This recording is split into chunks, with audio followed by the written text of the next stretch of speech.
এই দেখো গাইস, আমাদের এখানে কীর্তনে আমি এতগুলো চকলেট পেয়েছি।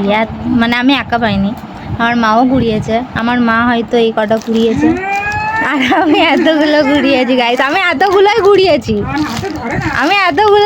তোমার এই কটা তোমার হাতে ধরবেও না এমনিতে।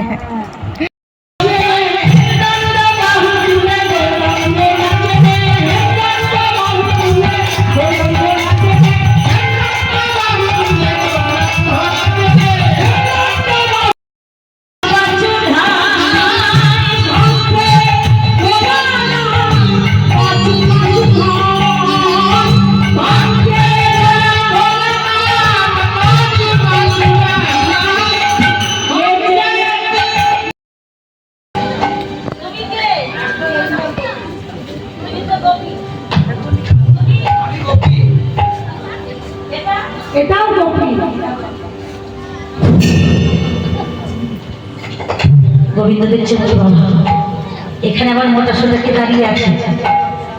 এত মোটা সোজা গোবিন্দ আমার এখানে কেউ নেই। ভোলানাথকে দেখি ভগবান হাসছে না, বলে তুমি আবার কে হে? ও তুমিও গোপী? তুমি কোন গোপী? শ্বেত গোপী। ভগবান বললেন আমার এখানে শ্বেত গোপী বলেও কেউ নেই, তাই এখানে এসেছো এই লীলা দর্শন করবে বলে। তাহলে ঘন্টা দিয়ে মুখটা কেন ঢেকে আছে? গোপী ঘন্টাটা খুলে দাও। ভোলানাথ দিচ্ছে ঘন্টা খুলে দিলেই তো ধরা পড়ে যাবে। ভগবান বলছেন গোপী ঘন্টা খুলে দাও।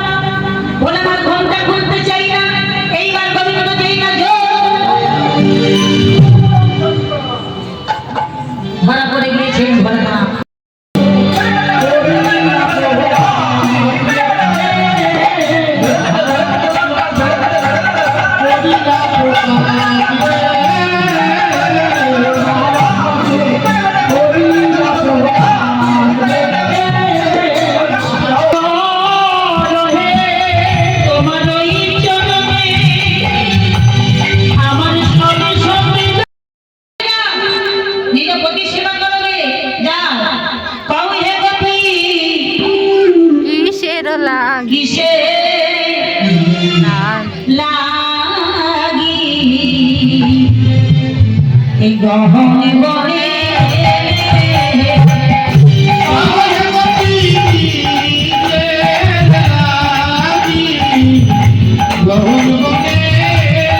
গোবিন্দ বললেন গোপীগণ, যদি তোমরা ধর্ম মানো তাহলে আমার কাছে মন দিয়ে দুটো ধর্মের কথা শোনো।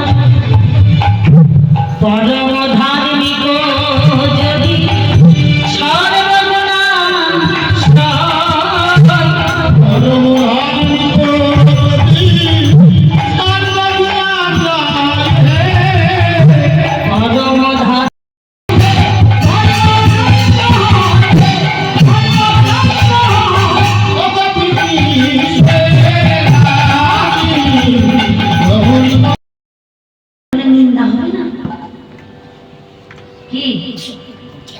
পরনারী হয়ে যদি পরপুরুষের কাছে রাত্রেবেলা যায় আর কোনো বিবাদিনী দেখলে নিন্দা হয় না?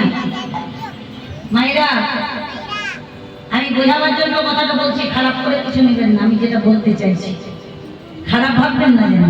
দেখবেন আমাদের এই জাগতিক জগতে একটা পরনারী যদি অন্য একটা পরপুরুষের সঙ্গে দিনের বেলা, রাত্রের কথা বলছি না, মনে করুন দিনের বেলা একটা পরনারী পরপুরুষের সঙ্গে রাস্তার মাঝে দাঁড়িয়ে ফিস ফিস করে কোনো একটা ভালো গল্প করছে, ভালো কথা, ভালো আলোচনা করছে, কিন্তু ফিস ফিস করে গল্পটা করছে তো, আর আমরা যদি দেখতে পাই কি বলে, দেখ কেমন করছে রে, ঠিক আছে?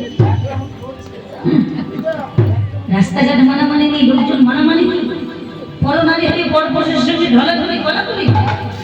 সত্যি কথা বলুন, আমরা নিন্দা করি না? হ্যাঁ, কথা নিন্দা করি, কথা কথা বলি।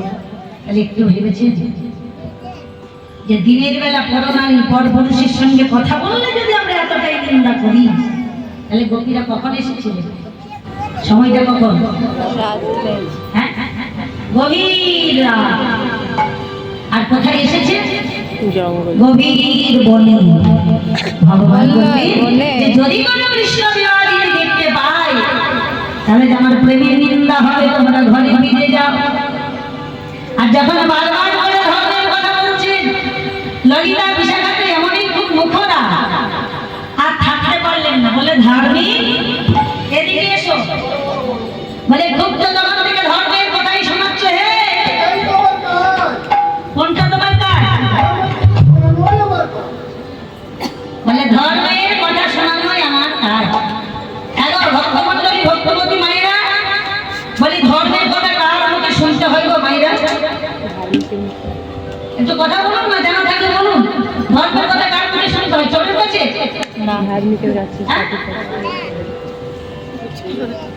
ধার্মিকের কাছে ধর্মের কথা শুনতে হয়, চোরের মুখে ধর্মের কাহিনী কি শুনতে বলুন তো?